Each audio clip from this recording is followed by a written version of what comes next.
thank you so much, Dr. Hanadi, and everybody who's here. We are back again for another year, the third year, as I think others have mentioned. So thanks again for putting this together, Dr. Hanadi.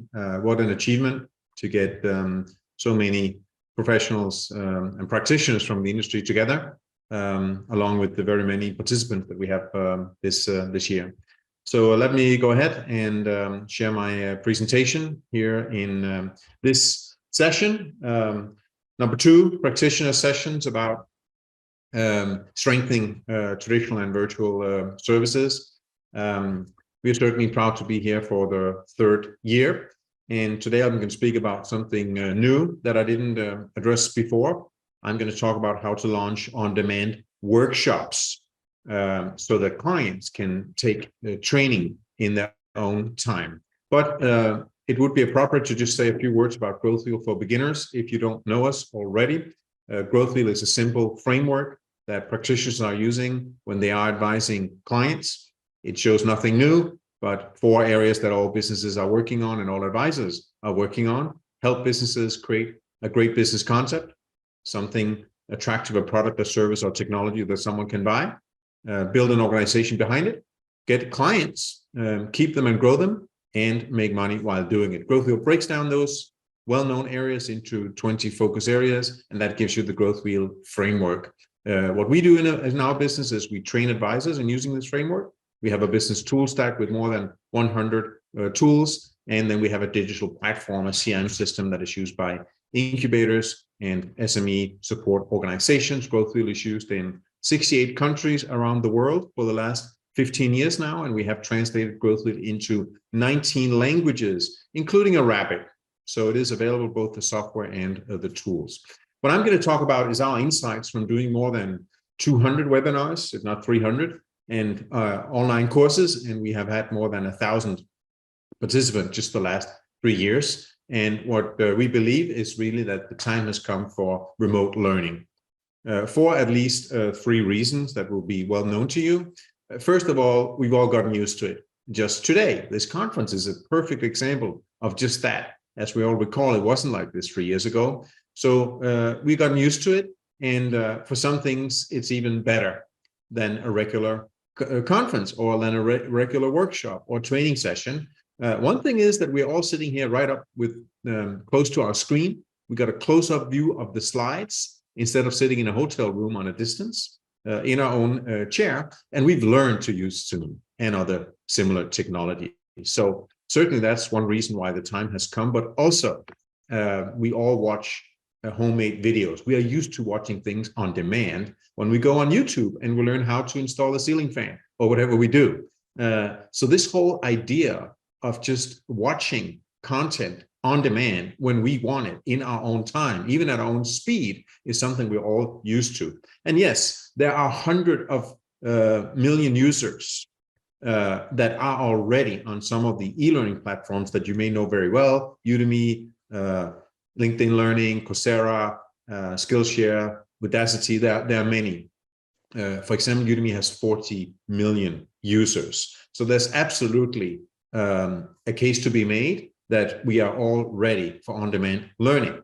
Now, how do you set up such a program if you would be considering that? I'm going to talk a little here about your program purpose, why you want to do it, about your course program. I'm going to skip how you outline an actual course, but this is something we train advisors in, how they really create an outline and a structure for these courses. And then I may touch a little bit also on the course materials that you might be needing. What I'm going to show you are some tools you can use. So you can write me or my team at hello@growthwheel.com, and we will give you a copy of some of the tools I'm going to show you that you can use to plan and prepare an on-demand training program if you want. But let's start here with purpose. And I was told by Dr. Hanadi I have 20 minutes, so I'm going to make sure that I cover things sufficiently. I did prepare for 10. But let me start here by mentioning 7 good reasons why you, if you are a practitioner, if you run an entrepreneurship program, an acceleration program, or are a private consultant for that matter, 7 reasons why you would want to offer an on-demand recorded client training program. First of all, it is a great way to educate clients, of course, to do training sessions, and you may not have time to do it. If you do it on demand, you can educate your clients better. You can certainly improve your productivity. Once you have made these recordings, they will have an eternal life as long as you want to keep them going. So from just making the effort once, you just get so much benefit from the all the follow-up and the lifetime of this content you produced. You may get more client signups. The people who can't make it on the day of a physical training session will do it another day, anytime that works for them. And you may even have higher client engagement. They may actually engage by chatting, by filling out, surveys, by completing different kinds of tests and so on. And one reason is that when you have an LMS platform, a learning management system, you can require that people participate in these things before they can proceed. You may get more client loyalty because you offer them more. Just imagine you did 12 workshops every single month. You would have something to offer your clients. It can help strengthen your brand position as someone who offer high qualified training. And you might, lastly, even have income from these courses if you charge $20, $25, $50, $100, $250, or whatever you think is appropriate for your content. So let me show you the first tool that I have for you. This is what we do for entrepreneurs, and now we also do it for professionals. A simple decision sheet that we actually use. We train and certify professional trainers, workshop trainers. This is one of the tools we use for that. You can get it for free, where you can look at your different events and just describe the details of it. What's the purpose? Who's the target client? What is the needs this program will satisfy? How would you describe the program? Who's the responsible team and stuff like that? Also, we have another sheet, which is for the individual workshop that you might be planning. What is it that the value proposition of this workshop, particular one, who will be the participating partners, who's the instructor, and all those decisions that you have to make. But here's a simple decision sheet to take you through it. Now, there are many different types of training events, which is the next thing I'm going to talk about that you're also very familiar with. But look at this when you see them and really see how you have a choice. There are some events that you can do in person and also live online. It could be a networking lunch and learn. Bring your lunch, sit by the Zoom screen, and we will go over some content. Some of you may even brought your lunch or an afternoon tea for this very session, so that's possible. You may have a user group meeting. So you are getting together, people who are using some kind of software, your software, other software, to really exchange experiences. You can have a demo day, of course, where one entrepreneur or a group of entrepreneurs present their solutions. You can have a hackathon even online, I think, and you could do a documentary screening. There's a lot of really good documentary films, and you can get people together on a Zoom call and watch that. So those are things that you can do, but cannot really do recorded. You kind of have to be there. But then there are options where recordings are possible. Special topics event. You can talk about digital marketing. You can talk about AI. You can have external speakers. You can do a seminar or a certificate program. You can do a conference as we do today, or workshops where people are allowed to spend time working on their business during the workshop. So here's the next tool for you. Workshop selection, a simple list of some of these different options where you can decide are they useful or not. Are you going to do them online or not online? What's the content? How many participants do you expect? And so on. Just a little helper to kind of think through what are the kinds of events that you want to offer. One discussion, of course, is in this world of virtual training and education, should you do on demand or live online?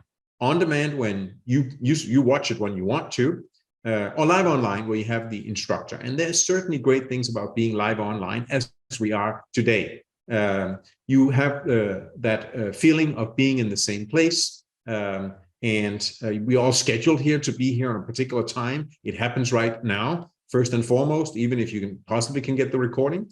You can ask questions to the instructor right away and participate in the chat. And then just this feeling of being here today that we all have right now, right? We have dedicated ourselves to be present here right now. That's not the same feeling you have when you watch a video on YouTube. And that's important for communication, relationships building, and all those things. However, there's also great advantages of doing on demand when we can all do it in our own time and our own speed, in the sense that we can watch the video again if we want to recap something. And also we can even put it on 125 speed, 150 speed, or even 2.0 speed. So you get through content that is not relevant or that you get very quickly. So there are ways to do things like that. So on-demand courses in a nutshell would be that you record content, maybe 50 minutes. You can, of course, record any number of minutes that you want. Maybe you break it into 10 small sections in your presentation. So each presentation is a separate thing.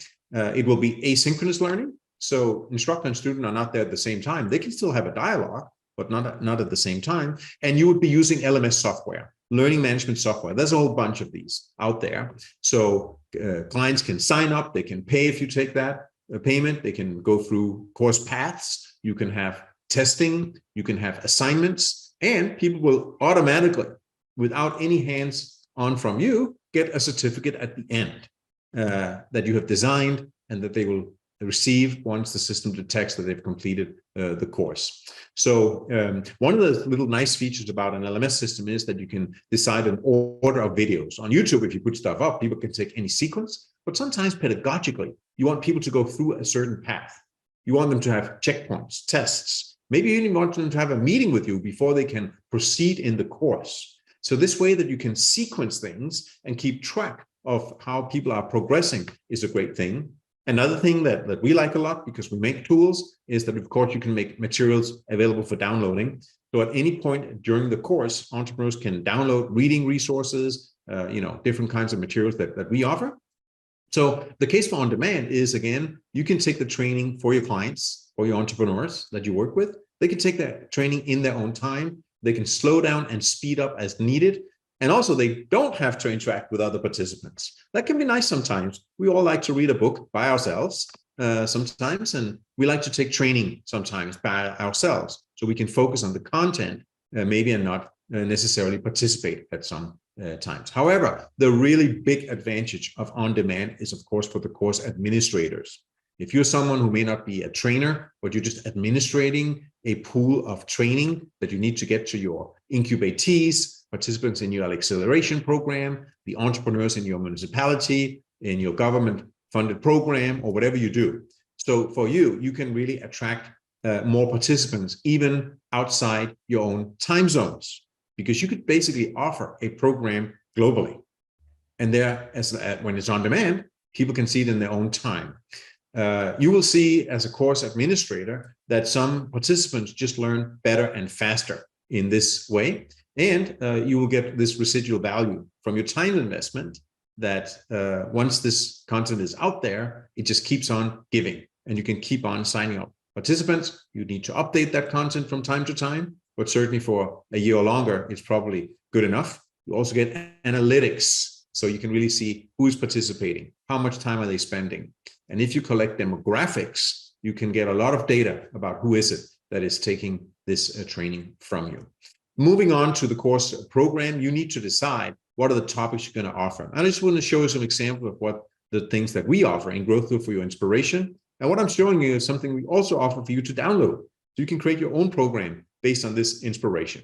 Here, for example, is an example of a 5-workshop program for second stage companies. The first one is called Module 1, Get a 360 View on Your Business. It's about really looking at things from the top, from the big picture. We use our framework Growth Tool for that, but you could use any framework, Business Model Canvas, or whatever you wanted to. Module 2, Design Products that Customers Want.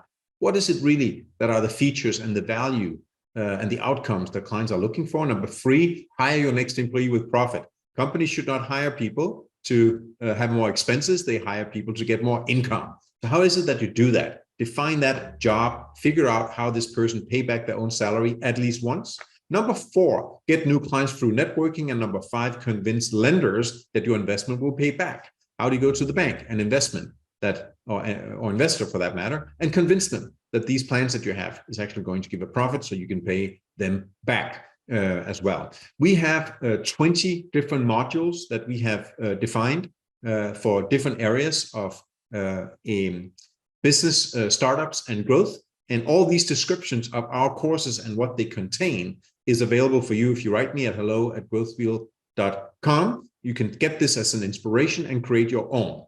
But this is at least an inspiration for things that you may want to have in your program in your own way, or you can make a selection from these. So again, hello@growthwheel.com if you want this. We even have a tool for that. that is also included. You can look through some of these headlines, decide if it's relevant, and specify your content. Maybe under communication, you want to focus on social media. Maybe under technology, you want to focus on AI or whatever you think belongs in your program. We even have a tool here to make a workshop calendar. So you can start thinking about what is it that you're going to offer month by month, maybe next year in 2023, how's your program going to look like? And then as I have 5 minutes left, I will move on and just show you an example, a real life example of our online academy that we call Growth Wheel Online Academy. And that is a page that users can go to and they will be able to see that some courses are promoted. And we offer a number of different things. We have a continued education program for Growth Wheel certified advisors, but we just recently started to also offer our content through partners. So here's an example of an SBDC in the United States, a small business development center in Mississippi. And what we have done for them, and which we do for our other partners around the world, is we set up a custom LMS system just for them. And then we put on our recorded content that they can then offer for their clients. So again, we don't work directly for entrepreneurs in Growth Wheel. We work with the professional advisors, the consultants, the government programs, incubators, accelerators, sometimes CPAs who offer content for entrepreneurs and many other entrepreneurial support organizations. So now it's a co-branded website with Mississippi SBDC that features these courses. There are on the LMS platform a way that clients can go in and make a quick self-assessment. They can find their local center, and we set up this page so there's links straight to this organization's own website. We also show an example of the instructor and share that there are tools involved. So clients can now log in and see a selection of courses that they can start working through. We can decide the sequence, or rather Mississippi SBDC can decide the sequence that they want, and they can monitor how they complete the different courses. The client, there's an intake form that can be customized so they can collect demographic data. And once again, there will be tools to download. So the business advisors don't have to spend time emailing and sharing them. And then I just want to show you here a little example of, just to get a feel for it, how an introductory video could look like. So here is a video with our instructor, Elizabeth, who's just making a brief introduction to the course. Here's how it goes. Welcome to this Growth Wheel On-Demand workshop, where you can work on improving your business in your own time. It's great to have you here and that you've taken the time to focus on one key part of your business today. This on-demand workshop is about how to design products and services that your customers really want. Having a portfolio of great products and services is one of the ways you can grow your business. My name is Elizabeth, and I will be working with you through this workshop to help you make decisions and take action. So that is just an example of that, and you've seen these e-learning courses before. What we've done is to package these so they can be distributed to our clients so they don't have to make it themselves. So here's something to consider if you wanted to outsource your learning management platform. We certainly help our clients to build and maintain the entire platform so that our clients can just focus on the content.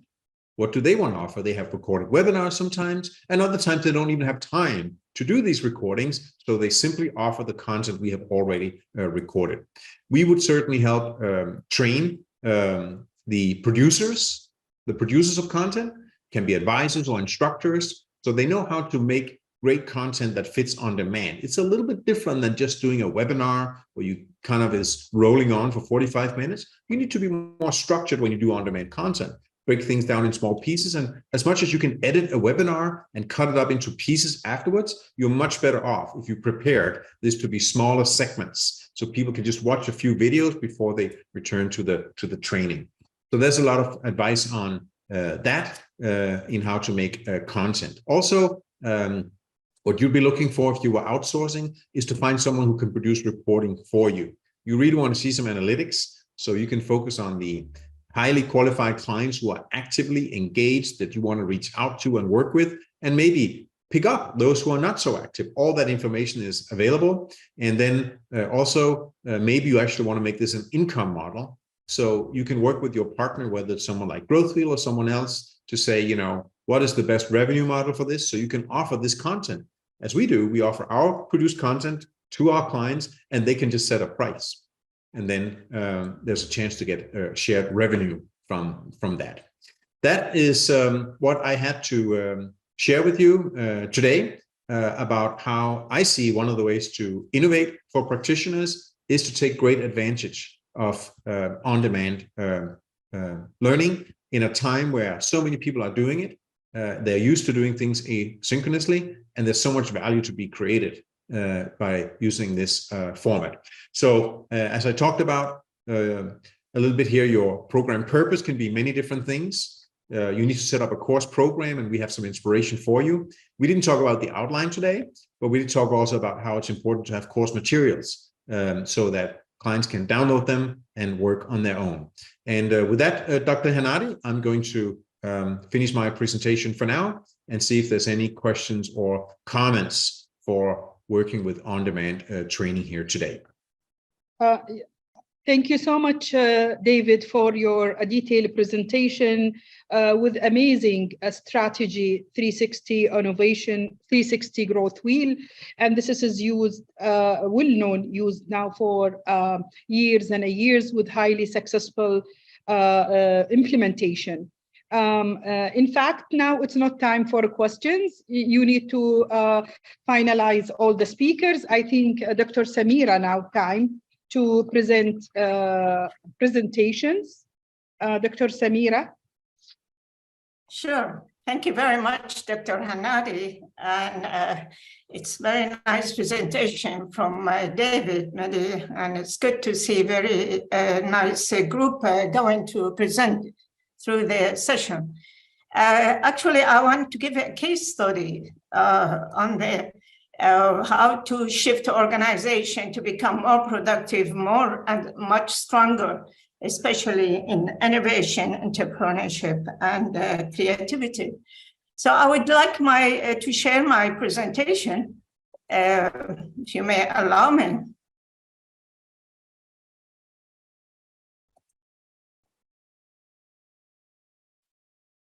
Can you see it? Yes, Yes, might maybe go yes. to full screen, but we see it. Yes, thank you.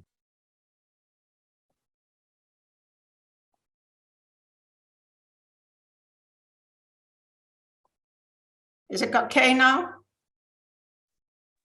It is. Okay, so my presentation will be a case study in Kuwait Institute for Scientific Research and as a research and development institution.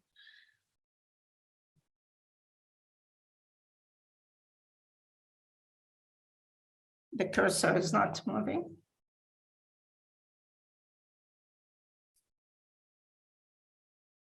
I have to exit here for a minute. Slide is not moving. Can you check the slide moving? It's very slow. Sorry. Okay, Yeah, let me. problem. Okay, just to let you know, KISA was established in 1967. This is a picture of the administrative building of the institute. And its role and responsibility is to disseminate science and technology, not only in Kuwait, but also in the Arabian Gulf region. So KISA is a scientific, technical, and consultative entity for several governmental and private institutions in Kuwait. And KISA is very keen to enter into partnership and agreements with international and regional institutions and in different fields. And of course, this is to exchange knowledge and expertise. KISA has a very optimistic and very challenging vision up to year 2030. It is aiming to be acknowledged as internationally as a region's most respected science and technology and innovation and knowledge gateway, and recognized as a driving force for sustainable economic prosperity and enhanced quality of life. Of course, talking about transformation of traditional R&D institution to become more productive and stronger in innovation and creativity, there are three dimensions that have to be considered here, the structure, governance, and process. And mind you, I'm talking about institutional changes. And this requires that we build up a good structure that's flexible and responsive to any change, and that we align our research with long-term countries' priorities and strategic interests, and to develop strategy to address research and development, not just research. As Kisar is an old, 55 years old, established a very traditional system and focus in very specific areas of research. This change in time now with the more challenging environment, especially moving into digital transformation, innovation, and expansion of its capacity to meet these challenges. Kisar focused its research based on the country priorities in certain areas, which is including Water Research Center, Petroleum Research Center, Energy and Building Research Center, and Environmental Life Science. And it is supported with the science and technology sector, which includes techno-economic and system and software development departments. These four main research centers work in very specific programs in order to capitalize on the available resources and enhance our capacity with manpower that will be able to meet specific targets and goals that change every 5 years based on the national interests and priorities.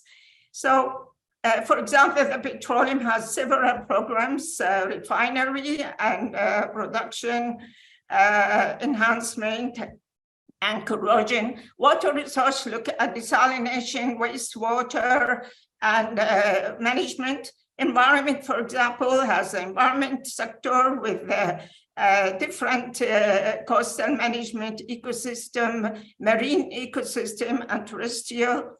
Aquaculture, food and nutrition, biotechnology. Energy has other energy, renewable energy, efficiency, construction and building, sustainability and reliability infrastructure, and nanotechnology.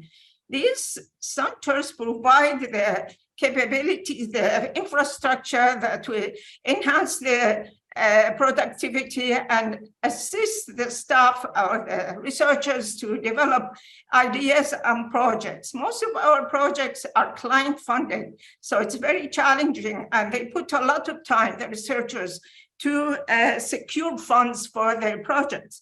Yet they have to develop new ideas, innovative technologies, and they process it through another division. So Kisar established this division in order for IP licensing, IP management, and IP right protection. And the research continues to produce these new know-how and technologies that are later in the process of receiving all this licensing will be opportunity for establishing business for the institution and develop more and more human resources. Now, if we look at the records, we see because Kisar did not have a system to develop this IP and to register patents for in the past. So it started very recently, almost 10 years of period. And so we started to develop records, and we are still very humble productivity and patent application per year. But most of the subject fields are material, lab testing, equipment, nanotechnology, water treatment, and renewable energy. And these know-how are main types of IPs generated, resulting from a wide range of research projects in the Institute. Likewise, for each sector, maybe the most productive is the Energy and Building Research Center, has a maximum number, 43 up to year 2020, and followed by Water and Petroleum and Environment. I'll give some examples of the some of the innovations, like the device and method for measuring effective soiling on photovoltaic devices, very recently developed technology for assessing, helping the solar energy PVs efficiency and reducing the soiling effect, especially in areas like desert and arid lands. Next is another technology developed to reduce saline water costs, and this is a mobile system that uses two types of technology, forward and reverse osmosis. So it's very practical, it's mobile, simple, and reduce costs and energy consumption. Another one in the corrosion, also you use a machine for monitoring and assessing corrosion in material. Another one is for waves, breaking waves, and it enables dissipate wave energy in different situations. So this is just an example of the different centers, one single example for each.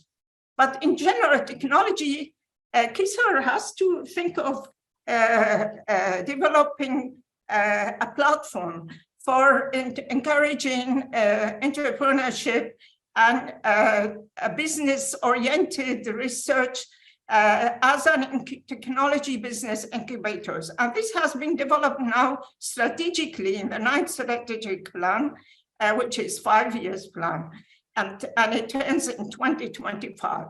So the goal of TBI to assist technology-oriented entrepreneurs and startup development in business, and also it will provide workshop and guidelines, training, actual contribution with the provided funding and facility. KISAR, of course, TBI will be an opportunity for the young scientists and for networking their achievements in the organization. The other emerging important technology platforms, as was mentioned, is very important for digital transformation, and especially this advanced technology like big data, artificial intelligence machine. It's important for the organization to provide all necessary tools and equipment, and to train the staff and to build up its capacity to be able to achieve these. We also, in addition to these flagship projects that's been developed on a long-term basis, that is more oriented to the national need. It's big projects like dealing with climate change, economic transformation, health of marine waters, and so on. KISAR, it's very important for its image in the social media to be more active and to encourage virtual meetings of its staff and to conduct these training on communications. The capacity building and the culture of the institution are important for development of a new generation of leadership in science, in R&D, and developing the institute for the future. So the manpower and management, technology, and computer skills are continuously provided to the young scientists, all those new employees. Even the employment process is now more automated, is through the system, and encourage young Kuwaiti scientists to work in the institute. In conclusion, I would like to say it's important to have resources in the institution to develop the structure, the governance, and also to put policies and protocol clear for the staff and shared in the portal of the institute, so everybody has an access to it. Strategic planning is important to direct the institute to be able to implement within a certain budget, a within a certain resources and capacity, and will be achieving its goals on time. And strategic partnership is important in order to enhance the quality of work and to share and exchange of data and information. Establishment of IP process is important. At the same time, the commercialization of this innovative projects to reach the market. And luckily, KISAR received the Council of Ministers approval just recently to establish a holding company in order to commercialize its project outcomes. An established platform of emerging technologies, bridging research to market, commercializing, highlight success stories, and share it with the society. And I'd like to thank some of the people who had me in the presentation, Ms. Iman Al-Awawi, Director of Commercialization at Fatima Science and Technology Innovation Department. And thank you very much. I'm willing to answer any questions. Thank you.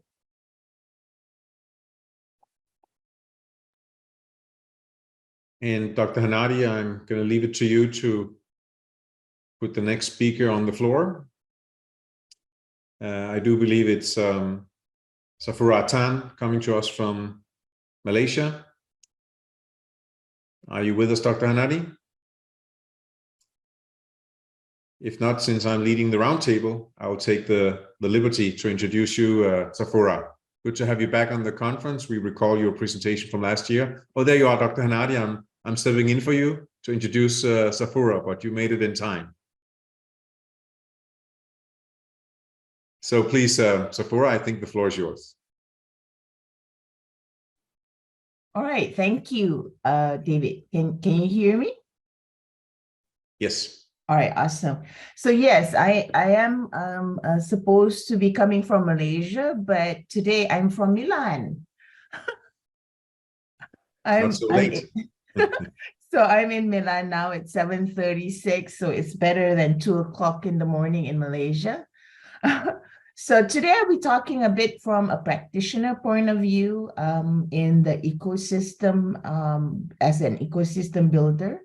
It's just going to be a quick overview of what's happening in Malaysia and what are the challenges we face. So I'm going to zoom out for a minute and let me just share my PowerPoint.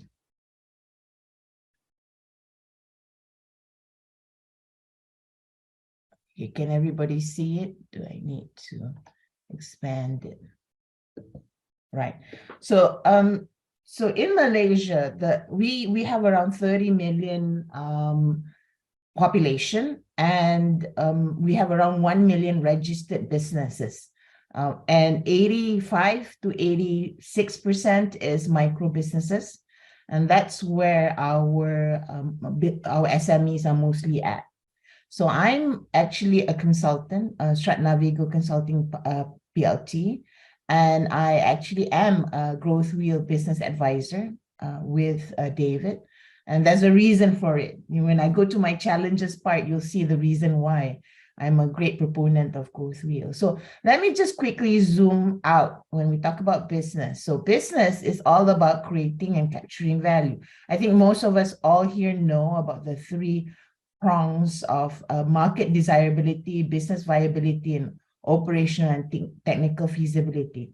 The challenge, and I think this is not only in Malaysia, but a lot of countries that entrepreneurs, they are what we call necessity entrepreneurs. They go into business, they become entrepreneurs because it's necessary for their work, for their life.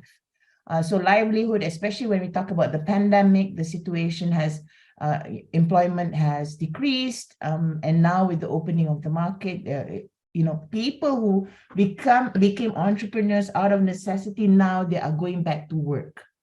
So the challenge of an ecosystem builder is to look into those things, the external environment itself. So coming back to that, what I like to look into is that, hey, as an ecosystem builder, we have to understand the dynamic business life cycle.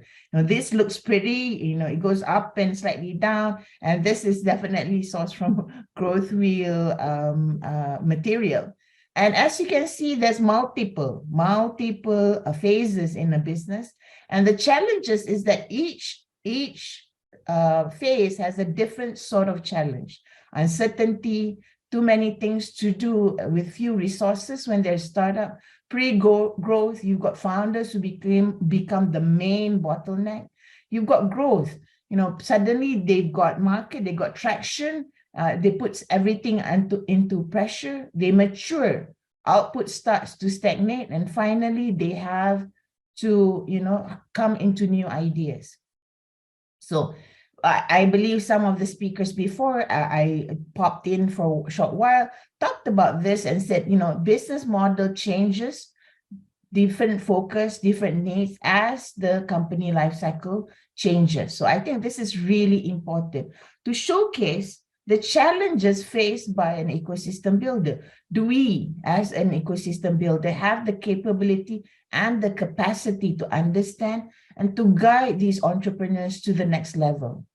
Okay, having said that, entrepreneurs also, and also ecosystem builders, we have to say, we've got to know where we are at. Where are we at this point of time? What resources do we have? What do we know? What we do not know? And what are the trend and environment factors that are impacting the business?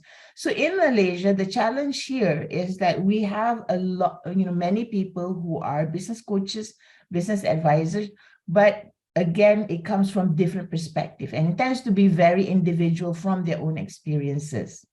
Then we go to the, understanding the business model. So this is just one tool that, typical business advisors or business coaches in Malaysia use, but the challenge is very superficial. They use it very superficially, do workshops and attend to it, but they don't go into deeper to have decisions and actions.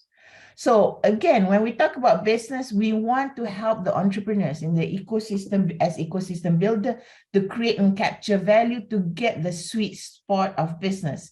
And typically businesses, they either start with, I've got a product, I'm going to sell it, or I've got a technology and I am going to sell it, rather than from a market desirability point of view. Very rarely they start from a market desirability point of view. And this is also a challenge faced by the ecosystem builder, because we ourselves are entrepreneurs, to some extent. We're selling the service of business advisors, business coaches. So we need to also have that ability to understand our market well. Okay, so the next step when we talk about business, when zooming out, we're talking about defining where we want to go. In Malaysia, we have that what we call, in Malay, we call Dasar Keusahawanan Negara 2030. We want to be an entrepreneurial nation by 2030, taking into consideration that Malaysia has been stagnant as a necessity entrepreneur system since the past, I think, 2 decades or so. So we want to break out of it. We want to do it 2030. So that's our definition when we talk about entrepreneurship ecosystem. So then we need to determine how we're going to get there. And one of the things that we are looking at is strengthening the ecosystem itself. Okay, we're talking about training, we're talking about finances, we're talking about market access, and so on and so forth. Right. Then the challenge is that when we talk about entrepreneurship, it's all about exploring and exploiting. The challenge here in Malaysia is that most of the government agency who are handling entrepreneurship are from the government. They are civil servants, okay? I'm not saying it's good or bad, but I'm just saying there need to be a mind shift, that mindset shift from being just there as a program owner to also have entrepreneurship mindset, so that's where they need to be able to look at the continuum of exploring and exploiting. So I always would say that one of the things that we need to look at is how to make the whole ecosystem more entrepreneurial, Okay, so I'm not going to go into it. So finally, I would say, not this, before I go to the final one, is to develop a detailed action plan to execute the strategy of, Dasar Keusahawanan Negara Malaysia. Okay, what are the decisions needs to be made and what are the actions that need to be taken, and then to execute and evaluate. So to me, and this comes to my final slide, which I talk about the mindset and the action shift that needs to happen in Malaysia. From my experience as a practitioner, one is entrepreneurialism of creating and capturing value should be embedded throughout, not only as a business owner or as an entrepreneur in the truest sense, but also in the civil servant, in the government, looking at entrepreneurship programs. Why? Because we do have a ministry dedicated on entrepreneur development and cooperative. So for me, again, we should embed entrepreneurialism throughout the country. Second, technology should be considered as an enabler, not as the driver. Entrepreneurs are the drivers. So we should actually look at how we can have the entrepreneurs have their mindset and action shift towards utilizing technology. Technology is not the end game. Third, a government investment in the ecosystem builder rather than directly to the entrepreneurs. That's what's happening in Malaysia. Because money is given directly to the entrepreneurs. The question of, for example, like me as a program, running a program where the program owner is the government and the money is given directly to the entrepreneur, commitment to the entrepreneur to complete the program is one challenge that we face. And finally, measuring quality versus quantity. So I think one of the things that Malaysia should look into is to utilize an effective platform to ensure collaboration. So that's why for me, I am, I've been looking around for multiple platforms. And one of the things I like to share, for me, Growth Wheel is it for me. I think it has a comprehensive a platform that helps us in our program to measure the impact of the programs that we are running. So with that, these are the 4 challenges we face, and I really look forward in listening from other people on what are your thoughts in helping us to be better. With that, that's it for me.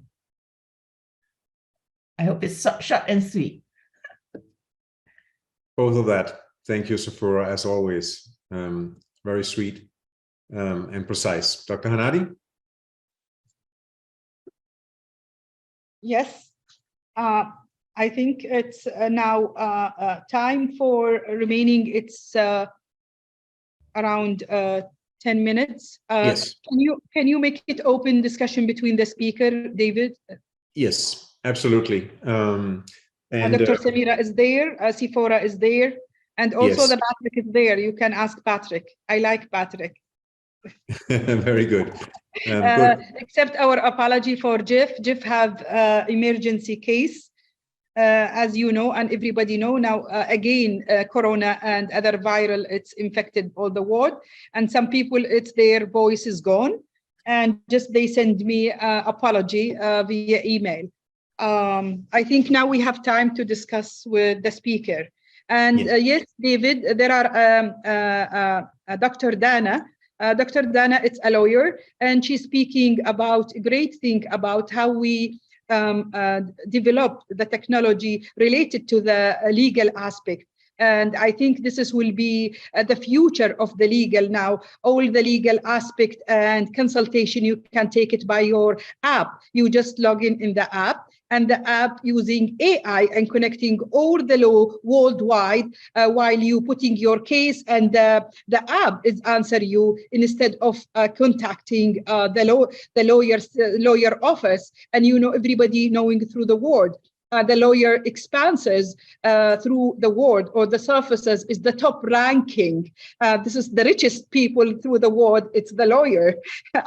This is not from my mind, but this is the statistic presenting that. Then if you give some time for Dr. Dana speaking about this app and about these services. Go ahead, Dana. Many thanks for a great introduction, Dr. Hanadi. I know like what I will say, it's against us as the founder and the CEOs of TH and DH law firms, MENA regions, but yeah.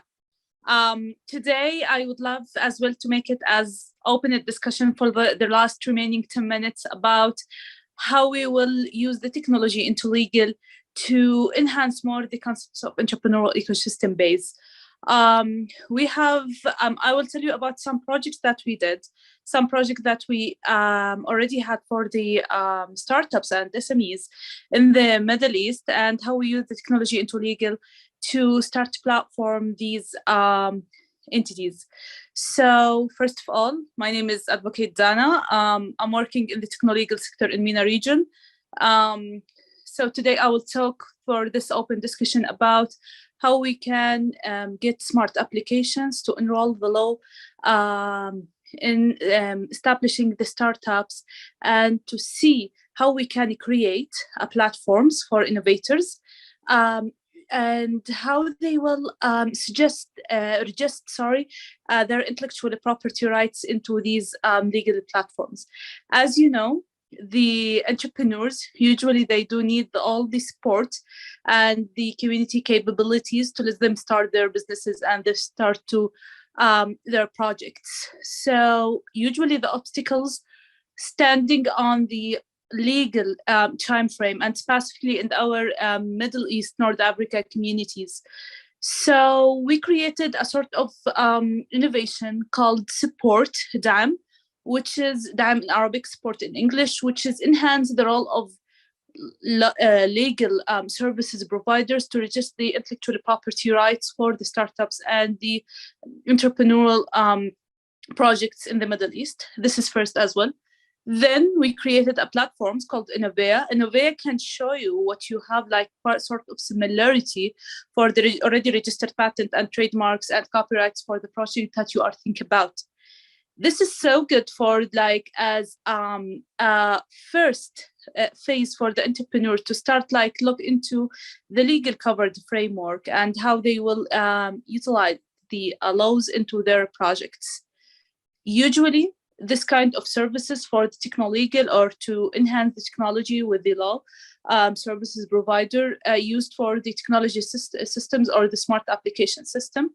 However, this could be implemented by using the artificial intelligence techno-legal projects by this sort of services into more sectors.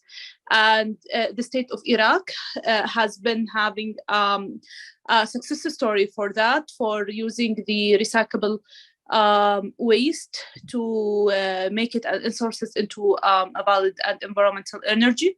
And the law, the covering law was provided by UK legal company, and they used the merging between the legal technology, AI, and these ecosystems.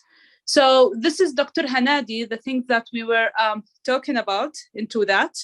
The questions are open, Doctora, for the 5 minutes remaining.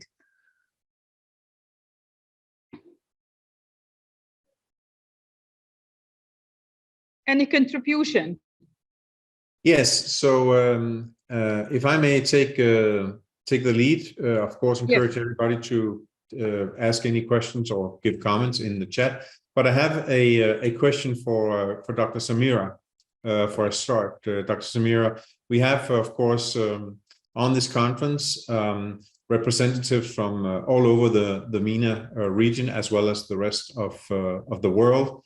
And you mentioned in your presentation the importance of partnerships for KISSR. So I'm sure many would be interested in what are the kinds of partnership you would be looking for, or maybe you have examples of some of the partnerships that you may already have entered already at this particular time as an inspiration for others here at the conference.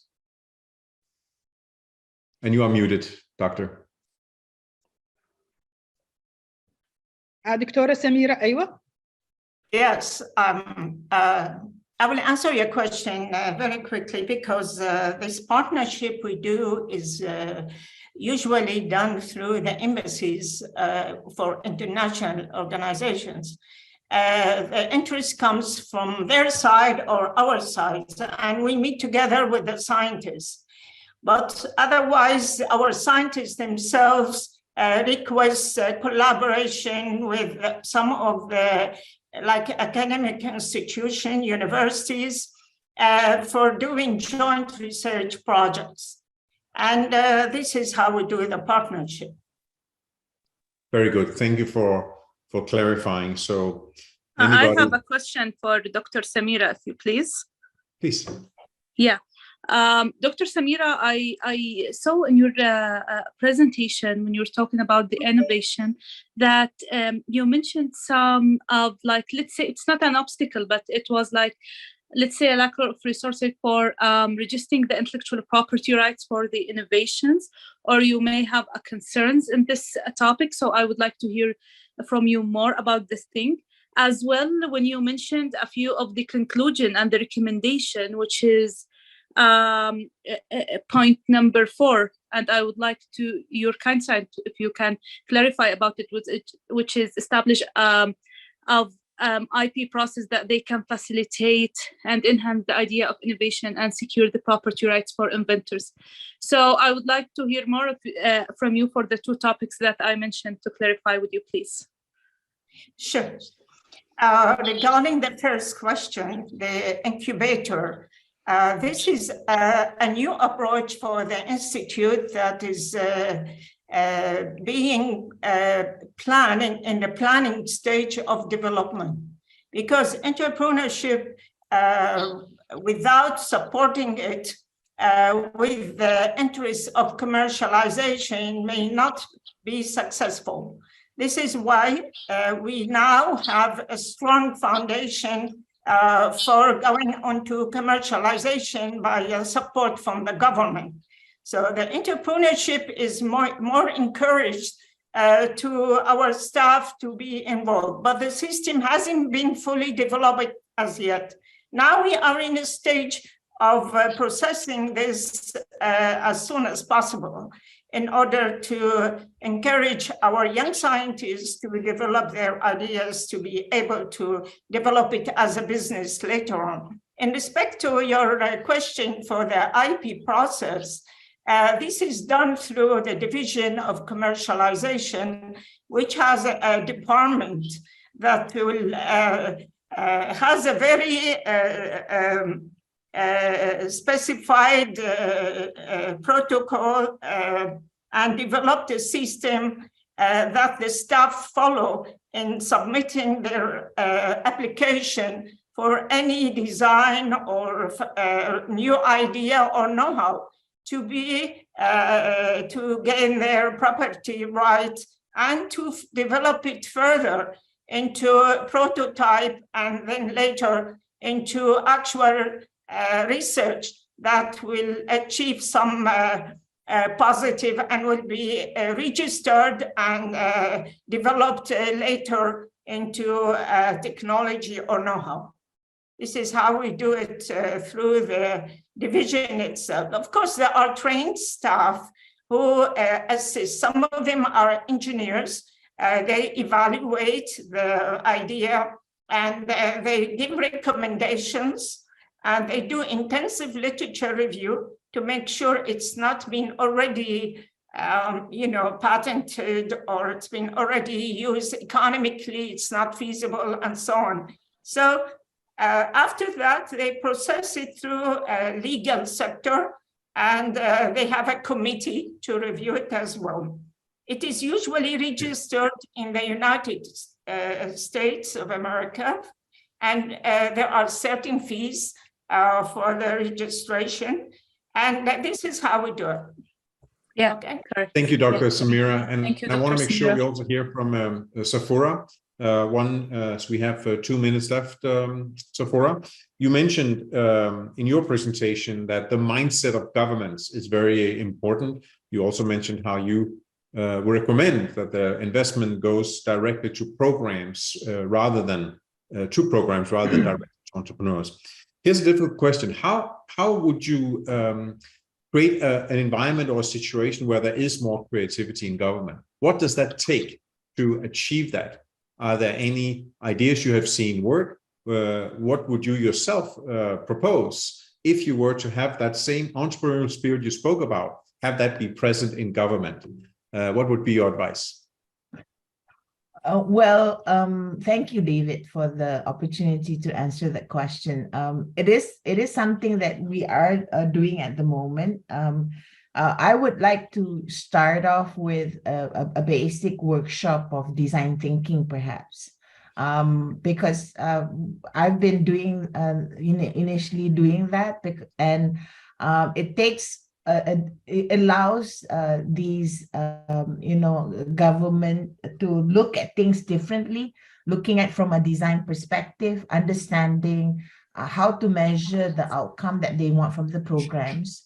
Because normally, entrepreneurship is very, when we talk about entrepreneurship, it's very individual. It could be customized.